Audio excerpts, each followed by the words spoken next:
बिस्मिल्लाहिर्रहमानिर्रहीम, अस्सलाम वालेकुम। मैं हूं ईसा नकवी। आज 9 मई है। वज़ीर-ए-आज़म इमरान खान सऊदी अरब में मौजूद हैं। टेक्निकली उनका सरकारी हिस्सा जो दौरे का है वो मुकम्मल हो चुका है और उनकी जो हुकूमती शख्सियात के साथ, सऊदी क़यादत के साथ इंगेजमेंट्स थी, मीटिंग्स थी, वो ख़त्म हो चुकी हैं। आज वो वापस पाकिस्तान के लिए रवाना हो जाएंगे।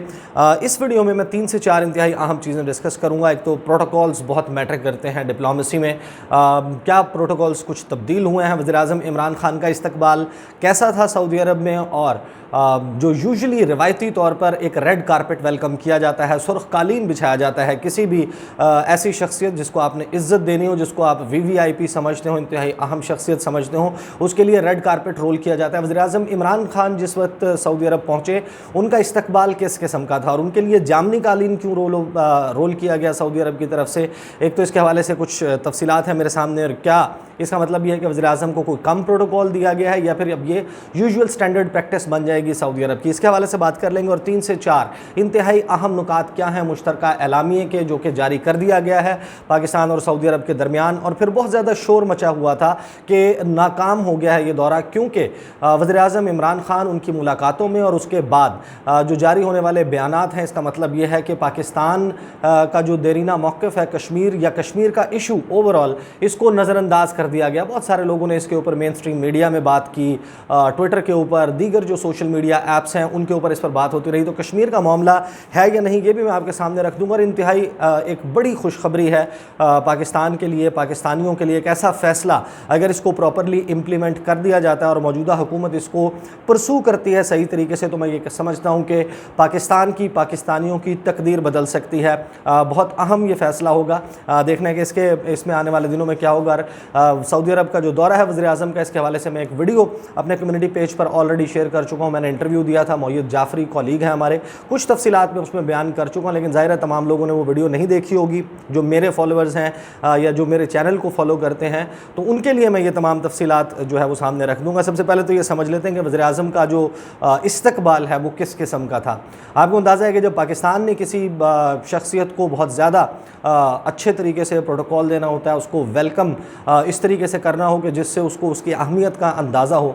आपको मालूम है जब चीनी सदर आए, जैसे 2019 में क्राउन प्रिंस मोहम्मद बिन सलमान वो पाकिस्तान आए थे, तो उनका जहाज़, उनका तैयारा जैसे ही पाकिस्तानी फ़िज़ाई हदूद में दाखिल होता है, उसको JF-17 थंडर या फिर F-16 तैयारे पाकिस्तान एयरफोर्स के जो जवान हैं उनके तैयारे को अपने हिसार में ले लेते हैं और वहाँ से इस वेलकम का आगाज़ होता है। और फिर उसके बाद यूजुअली रेड कारपेट जो है, सुर्ख कालीन, वो रोल किया जाता है कि जिस जिस जगह पर बेसिकली फ़ोटो ऑप होना है, तस्वीर उतरनी है और उन्होंने चलते हुए, पैदल चलते हुए जाना है, तो उनके कदमों के नीचे जो है वो सुर्ख कालीन बिछाया जाता है। डिप्लोमेसी में ये छोटी छोटी चीज़ें बहुत मैटर करती हैं। और फिर किस लेवल पर किस शख्सियत ने आकर इस्तकबाल किया, ये भी बहुत मैटर करता है। अब ये सुर्ख कालीन की मिथ, ये कहानी है क्या? सुर्ख रंग जो है वो रॉयल्टी के साथ, शाही ख़ानदान के साथ एक एसोसिएटेड रंग है। इसी तरह जो सुर्ख रंग है वो ताकत के साथ, इक़्तिदार के साथ, पावर के साथ बेसिकली एसोसिएट किया जाता है। और हिस्टोरिकली क्योंकि पहले सिंथेटिक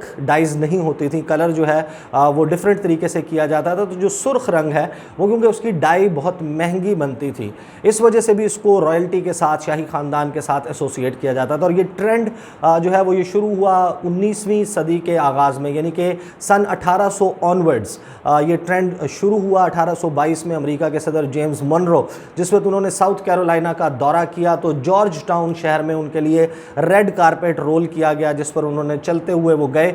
और वहाँ से फिर ये ट्रेंड शुरू हुआ, ये रवायत शुरू हुई, अमेरिका में फैली और फिर यूरोपियन कंट्रीज़ में, और वर्ल्ड ओवर अब ये स्टैंडर्ड प्रैक्टिस है कि कोई भी वीवीआईपी शख्स, कोई भी हेड ऑफ गवर्नमेंट या हेड ऑफ स्टेट किसी दूसरे मुल्क का दौरा करता है तो उसके लिए रेड कारपेट रोल किया जाता है। ये तो स्टैंडर्ड है।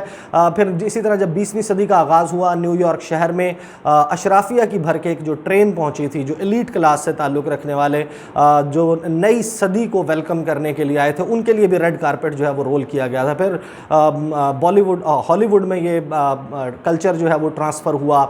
इजिप्शियन सिनेमा में 1922 में जिस वक्त लॉन्च हुई फिल्म रॉबिन हुड, वहाँ पर first time red carpet roll किया गया।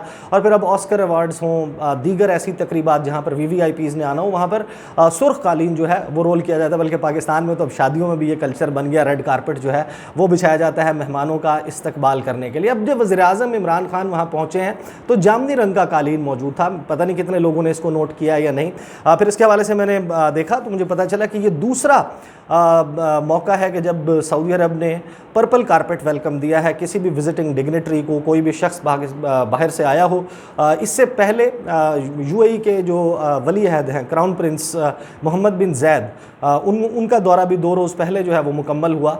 वो जिस वक्त सऊदी अरब पहुंचे तो उनको पर्पल कारपेट जो है वो वेलकम दिया गया। अब सऊदी अरब ने बेसिकली अपनी टूरिज़्म को फ़रोग़ देने के लिए और एक जो नॉर्मल स्टैंडर्ड ट्रेडिशनल प्रैक्टिस है रेड कारपेट की, उसको ख़त्म करने का फ़ैसला कर लिया है। उनका जो ख़ित्ता है असीर रीजन, वो पर्पल कलर के वहाँ पर फ्लावर्स और जो ओवरऑल लुक होती है गर्मियों का जैसे ही आगाज़ होता है वहाँ पर अर्गवानी रंग के, वॉयलेट कलर के फूल जो हैं, कासनी रंग के फूल, वो पूरे सऊदी अरब में नज़र आते हैं। और फिर ट्रेडिशनली उनकी जो पोट्री है, जो उनका नकूश आपने देखे हैं, जो इमारतों के बाहर नक्शो निगार बनाए जाते हैं या फिर बर्तनों के ऊपर, ज़रूफ़ के ऊपर जो जिस किस्म की नक्शो निगार बनाए जाते हैं, उसमें कुवैत हो, गल्फ़ कंट्रीज़ हों, यूएई हो, सऊदी अरब हो, इसके ऊपर जो ब्लू कलर है या उसके मुख्तलिफ शेड्स वो नुमाया नज़र आते हैं। तो एक तो सऊदी अरब ने ये फ़ैसला किया कि अब जिन लोगों को वो वीवीआईपी प्रोटोकॉल देना चाहता है उनके लिए जामनी कालीन जो है वो बिछाया जाएगा। तो ये मुअम्मा तो यहाँ पर हल हो गया कि ये जामनी कालीन जो है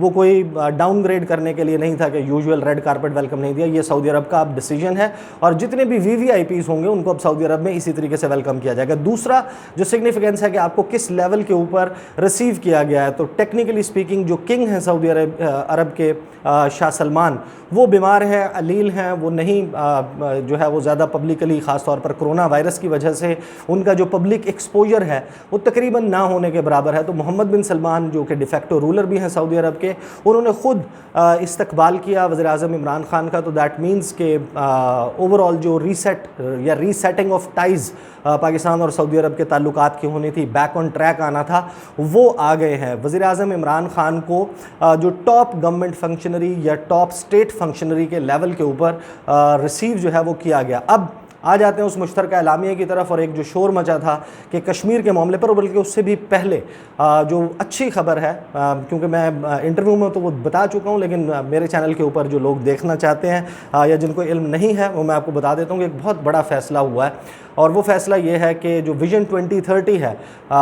सऊदी अरब का, जो सऊदी अरब के वली अहद हैं, कि जिसके तहत वो ये चाहते हैं कि पूरी दुनिया के साथ उनके ताल्लुकात की एक तो नौयत तब्दील होगी और जो डिपेंडेंस है, जो दारोमदार है सऊदी मईशत का तेल पर, तेल की बरामदात पर, उससे ख़त्म करना है। एक ट्रिलियंस ऑफ डॉलर्स का ओवरऑल मंसूबा है। नियोम शहर $500 बिलियन से ज़्यादा इन्वेस्टमेंट। फिर जो इंटरनेशनल कंपनीज़ हैं उनको इन्वाइट किया जा रहा है कि वो अपने हेडक्वार्टर्स यहाँ पर बनाएं, जो मल्टीनेशनल कंपनीज़ हैं, बिजनेसेस, और फिर टैक्स की छूट और मरात मुख्तलिफ उनका ऐलान किया गया है। इस विजन 2030 के लिए ओवरऑल सऊदी अरेबिया को 10 मिलियन लोगों की ज़रूरत है वर्क फोर्स की। उसमें स्किल्ड लेबर, उसमें सेमी स्किल्ड लेबर जो है वो दरकार होगी। और ज़राए जो है वो ये बताते हैं कि इस दौरे के दौरान एक मेजर ब्रेक थ्रू या एक मेजर टेक अवे पाकिस्तान को क्या मिला, वो ये है कि ये तय हो गया और ये अश्योरेंस भी सऊदी अरब की तरफ से पाकिस्तान को दी गई है।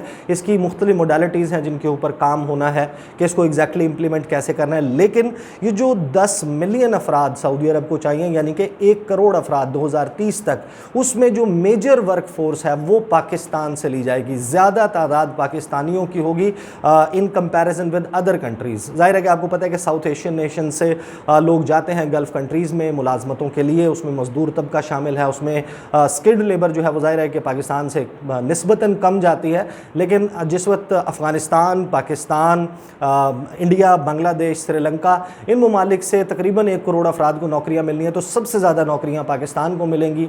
और जो कीमती ज़र मुबादला बिलियंस ऑफ डॉलर्स पाकिस्तान को ऑलरेडी गल्फ़ कंट्रीज से मिलता है, वो उसमें इजाफ़ा होगा। और ये इसके समरात जो हैं वज़ीर-ए-आज़म इमरान खान की हुकूमत को शायद ना मिल सकें, लेकिन आने वाली हुकूमतों के लिए सहूलत, और अगर उनकी हुकूमत दोबारा आ जाती है तो ज़ाहिर है उनकी हुकूमत के लिए सहूलत, और दीगर जितनी भी हुकूमतें और ओवरऑल पाकिस्तान के लिए जो पाकिस्तान की मईशत के ऊपर बोझ है वो कम होगा। इंतहाई अहम फैसला है। वैसे इसका एक्सप्लेनेशन जो है वो नहीं दी गई, लेकिन जो पॉइंट नंबर 5 है मुश्तरका एलामिये का, उसमें इशारा मिलता है, क्योंकि विजन 2030 में पाकिस्तान को किस तरीके से फैसिलिटेट किया जा सकता है, एडजस्ट किया जा सकता है, और पाकिस्तान क्योंकि शिफ्ट कर रहा है सिक्योरिटी डायनामिक्स से निकलकर जियो इकोनॉमिक्स की तरफ, तो उसमें पाकिस्तान को क्या फ़ायदा हो सकता है। तो 16 नुकाती ये प्लान है, ये जो मुश्तरका एलामिया है जारी किया गया। इसमें ज़ाहिर है कि कुछ पॉइंट्स तो वो हैं जिस तरीके से प्रोटोकॉल्स को सामने रखते हुए ज़ाहिर है कि आगाज़ किया जाता है कि दौरा कब से कब तक हुआ, कौन कौन सी मुलाकातें हुई, उसमें फिर तहनीती पैगामात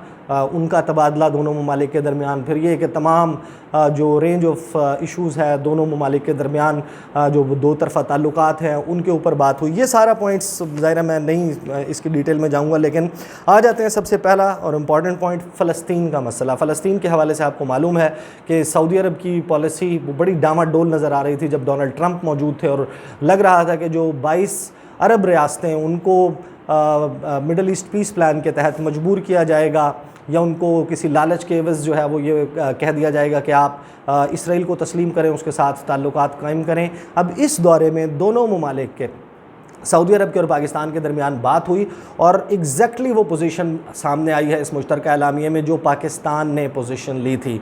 वज़ीर-ए-आज़म इमरान खान ने कहा था कि इसराइल को तस्लीम नहीं करेंगे, और जो सलूशन है फ़लस्तीन का उसके हवाले से ये दोनों ममालिक ने ऐलान किया है कि प्री 1967 बॉर्डर्स जो सरहदात 1967 से पहले मौजूद थी फ़लस्तीन की, उनको इस्टेब्लिश किया जाए। ईस्ट यरूशलेम उसको फ़लस्तीन का दारुल हुकूमत बनाया जाए, दारुल खिलाफा बनाया जाए। वहाँ पर जो है एक फिर फ्री एंड फेयर ट्रांसपेरेंट किस्म का प्लेबिसिट हो, उनके पास इस्तिस्वाब राय, और जो फ़लस्तीनी लोग हैं वो अपनी मर्ज़ी और अपनी मंशा से अपने मुस्तकबिल का फ़ैसला करें। ख़ास तौर पर मस्जिद अक्सा में जो वाक़यात गुज़श्ता चंद रोज़ में रिपोर्ट हो रहे हैं और जिस किस्म का धावा बोला गया इसराइली फ़ोर्सेस की तरफ से, तो पाकिस्तान और सऊदी अरब ने यक ज़बान होकर अब यह ऐलान किया है कि फ़लस्तीन के मसले का हल ईस्ट यरूशलेम as capital of Palestine pre 1967 border. So this comes out as the first most important point in the joint statement. फिर साथ ही एक तज़किरा जो है वो सीरिया का, शाम का और लिबिया का भी है। एक बहुत इंपॉर्टेंट बात है इस सारे मुश्तरका एलामिया में कि जितने भी तनाज़ात हैं उनकी पॉलिटिकल सेटलमेंट की बात की गई है, कहीं पर भी इस्तेमाल, ताकत के इस्तेमाल की बात नहीं की गई। फिर दूसरा पॉइंट जो है वो यमन के हवाले से है, उसमें पाकिस्तान ने जो गल्फ़ इनिशिएटिव है और जिस तरीके से अब बातचीत के ज़रिए मसले को हल करना के हवाले से एक माहौल बन रहा है। ईरान और सऊदी अरब भी बैकडोर डिप्लोमेसी कर रहे हैं। बगदाद में उन्होंने मुलाकातें की, उनके जो इदारों के मुख्तलिफ रिप्रेजेंटेटिव्स थे, एक खुफिया मुज़ाकरात आप उसे कह सकते हैं, और उसमें यमन के मामले को सेटल करने के लिए बातचीत चल रही है। पाकिस्तान ने उसकी सपोर्ट की है। पाकिस्तान ने कहा पीसफुल तरीके से होना चाहिए, और साथ ही जो हुसी कबाइल के हमले हैं सऊदी अरब पर, उसकी सरजमीन पर, उसकी मुख्तलिफ इंस्टॉलेशंस पर, उनकी पाकिस्तान ने मजम्मत की है। फिर उसके बाद अफ़गानिस्तान वाले मामले पर पाकिस्तान की बहुत तारीफ़ की गई है इस मुश्तरका एलामिया में। उसका इजहार भी किया गया कि सऊदी वलीअहद ने बहुत ज़्यादा अप्रिशिएट किया पाकिस्तान के जो एफ़र्ट्स हैं, पाकिस्तान का जो रोल है, किरदार है अफ़गानिस्तान में, और साथ ही दोनों ममालिक ने यह कहा कि हिस्टोरिक अपॉर्चुनिटी है कि अब अफ़गानिस्तान के अवाम अपने मुल्क की जो बागदौड़ है वो ख़ुद संभालें, अपने मामलात को अपने हाथ में लें। ये पॉइंट हो गया। उसके बाद फिर इन दोनों ममालिक ने यह एग्री किया कि जो इंटरनेशनल मामलात हैं उसमें कोऑर्डिनेशन होगी दोनों के मौक़िफ़ में। ये सारा कुछ तय हो गया। उसके बाद जो है एक अंडरस्टैंडिंग पाकिस्तान और इंडिया के हवाले से, यह 11 नंबर पॉइंट। बहुत सारे लोग जो इसके ऊपर बहुत गला फाड़ फाड़ कर, चीख कर जो है वो तबसरे कर रहे हैं मेन स्ट्रीम मीडिया के ऊपर और सोशल मीडिया पर भी, वो ज़रूर ये इसको पढ़ लें। मुश्तरका एलामिया कोई बहुत मुश्किल नहीं होगा, आप थोड़ी सी तरद्दुद करें, जाकर गूगल के ऊपर इसका मुश्तरका एलामिया या फ़ॉरेन ऑफिस की वेबसाइट पर जाकर देख लें। उस मुश्तरका एलामिया का 11 नंबर नुक्ता है। इसको मैं ट्रांसलेट नहीं, पहले मैं इसको अंग्रेज़ी में पढ़ देता हूँ ताकि आपको ये ना लगे कि मैं अपनी तरफ से कह रहा हूँ। His royal highness the crown prince welcomed the recent understanding reached between the military authorities of Pakistan and India regarding ceasefire at the line of control, which is based on a 2003 understanding between Pakistan and India. The two sides emphasized the importance of dialogue between Pakistan and India to resolve the outstanding issues between the two countries, especially Jammu and Kashmir dispute to ensure peace and stability in the region. इसका मतलब ये है कि दोनों ममालिक ने कश्मीर के मसले को सबसे इम्पॉर्टेंट मसला समझा है कि इस अमन के लिए जो है वो बहुत ज़रूरी है। अलबत्ता एक बात तय है कि सऊदी अरब साइड नहीं ले रहा इसमें कि पाकिस्तान की मौक़िफ़ जो है वो दुरुस्त है या फिर जो अक़वाम मुत्तहिदा की करारदादें हैं उनके मुताबिक हल होना चाहिए। लेकिन कश्मीर पर बात भी हुई है, कश्मीर का तज़किरा मुश्तरका एलामिया में भी है और सऊदी अरब ने यह भी कहा है कि बातचीत करें अब इंडिया और पाकिस्तान इस मसले के हल के लिए। फिर साथ ही जो है वो जो 13 पॉइंट में इन्होंने ग्रीन इनिशिएटिव है सऊदी अरेबिया का, उस पर पाकिस्तान ने अपनी ऑफ़र की थी कि जो clean and green Pakistan initiative है उसकी तर्ज पर पाकिस्तान ने साथ ही 10 बिलियन ट्री सुनामी के नाम से जो मंसूबा उसको शुरू किया। हमारी आप एक्सपर्टीज़ से फ़ायदा उठाएं और उसके हवाले से भी एक एग्रीमेंट जो है वो हो गया है दोनों ममालिक के दरमियान। 5 इंतहाई अहम MOUs और एग्रीमेंट्स मुआहदे हैं उनके ऊपर दस्तखत किए हैं। क्विकली मैं आपको बता देता हूं कि वो क्या हैं और उनका क्या मतलब होगा। Agreement on establishment of Saudi Pakistan supreme coordination council, एक काउंसिल है जिसको हेड करेंगे वज़ीर आज़म जो भी होंगे पाकिस्तान के, फ़िलहाल इमरान खान, और सऊदी अरब के वली अहद जो हैं क्राउन प्रिंस मोहम्मद बिन सलमान या इनके बाद अगर कोई और बनता है वो इसको हेड किया करेंगे। और इसमें एक ओवरऑल बायलैटरल रिलेशनशिप उसके हवाले से एक एंगेजमेंट प्लान तरतीब दिया जाएगा, मुलाकातों का शेड्यूल बनेगा, कैलेंडर बनेगा कि पूरे साल में क्या क्या मुलाकातें होनी हैं और फिर इसको हेड करेंगे ये दोनों लोग। इनकी मीटिंग्स एक रेगुलर फीचर बन जाएगा दोनों ममालिक के ताल्लुकात में। अब तो दौरा जो अगर कोई होना हो उसके लिए एक डिप्लोमेटिक एफर्ट और रीच आउट दरकार होता है, फिर एक्सक्लूसिव उसके लिए मीटिंग्स होती हैं, लेकिन अब ये रेगुलर फीचर बन जाएगा इस कोऑर्डिनेशन सुप्रीम कोऑर्डिनेशन काउंसिल के बनने से। फिर साथ ही इलिसिट ट्रैफिक इन नारकोटिक्स जो मनशियात हैं उसके हवाले से एक मुआहदा उसके ऊपर दस्तखत हुए हैं। इसी तरह जो एक MOU है वो साइन हुआ है पाकिस्तान और सऊदी अरब के दरमियान, जिसके तहत अभी फ़िल वक्त $500 मिलियन पाकिस्तान को जारी किए जा रहे हैं सऊदी डेवलपमेंट फ़ंड से, जो मुख्तलिफ़ शोबों में एनर्जी के, इंफ्रास्ट्रक्चर के, ट्रांसपोर्ट के शोबों में मंसूबे हैं वो शुरू होंगे। फिर कॉपरेशन एग्रीमेंट हुआ है in the field of combating crimes, जराइम की रोकथाम के हवाले से जो है वो भी एक हो गया। और साथ ही ट्रांसफ़र ऑफ कन्विक्टेड प्रिजनर्स के जो प्रिजनर्स हैं उनका कैदियों का जो ट्रांसफ़र है ये बहुत इंपॉर्टेंट है। पाकिस्तान का एक बड़े अरसे से मुतालबा था, गिवन कि पाकिस्तान की बहुत ज़्यादा पॉपुलेशन है सऊदी अरब में, कुछ लोग ओवर स्टे कर लेते हैं, कुछ की आपस में लड़ाइयाँ होती हैं या फिर उनके कवानीन से आगाही ना होने के सबब अगर कोई शख्स किसी जुर्म में मुलव्वस होता है वो जेल चला जाता है, बड़ा अरसा वो जेल में रहता है, डॉक्यूमेंट्स ना होने की वजह से, प्रोसीजर या लैंग्वेज बैरियर होने की वजह से, फिर वहाँ पर जो एम्बेसी का स्टाफ है उस पर बहुत बर्डन होता है, तो लोग जो है वो उस जेलों में मौजूद रहते हैं। इस मसले को एड्रेस करने के लिए जो प्रिजनर्स का को ट्रांसफ़र करने का एग्रीमेंट है वो हो गया। इसके तहत होगा ये कि कोई भी शख्स अगर उसको सज़ा सुना दी जाती है सऊदी अरब में, एक दरख्वास्त जो है वो पाकिस्तानी सफारत खाने के ज़रिए की जाएगी सऊदी हुकाम को, उस शख्स को हवाले कर दिया जाएगा पाकिस्तानी हुकाम के, उसको लाया जाएगा पाकिस्तान और उसके इलाके में या किसी भी जेल में पाकिस्तान में जो बाकी मानदा वक्त है उसकी सज़ा का 3 माह, 6 माह, 1 साल, 2 साल, जितने भी साल की सज़ा है। ज़ाहिर इसमें संगीन जो इंतहाई संगीन नौइयत के जराइम है, अगर कोई रेप, मर्डर या ड्रग ट्रैफिकिंग, वहाँ पर मनशियात ले जाना है, इस किस्म का कोई क्राइम है, रॉबरी है, तो उसमें तो ज़ाहिर है कि ये नहीं हो सकेगा। लेकिन जो छोटे मोटे जराइम हैं इसके जो मुजरिम हैं वो पाकिस्तान आएंगे, अपनी सज़ा यहाँ पर पूरी करेंगे और फिर वो यहीं पर रहेंगे। तो ये मामलात हैं जो तय हुए हैं पाकिस्तान और सऊदी अरब के दरमियान। ओवरऑल कहा जा सकता है गिवन द फैक्ट नॉट के ज़ाहिर है कि पाकिस्तान और सऊदी अरब के रवायती तौर पर हिस्टोरिकली जो ताल्लुकात रहे हैं उसके पैमाने पर ना परखें। आप अगर इसको परख लें साल 2020 में या फिर साल 2021 के भी पहले 2 महीनों में क्या आउटलुक थी, क्या नज़र आ रहा था सऊदी अरब और पाकिस्तान के दरमियान के, जैसे ताल्लुकात अब उनमें डिप है और ये अब वापस उभरेंगे नहीं, ताल्लुकात बेहतर नहीं होंगे, लेकिन तब्दीली आई और वो तब्दीली अब नज़र आ रही है। इस एतबार से 2020 के कंपैरिजन में ताल्लुकात के हवाले से मैं समझता हूँ कि ये एक सक्सेसफुल दौरा था।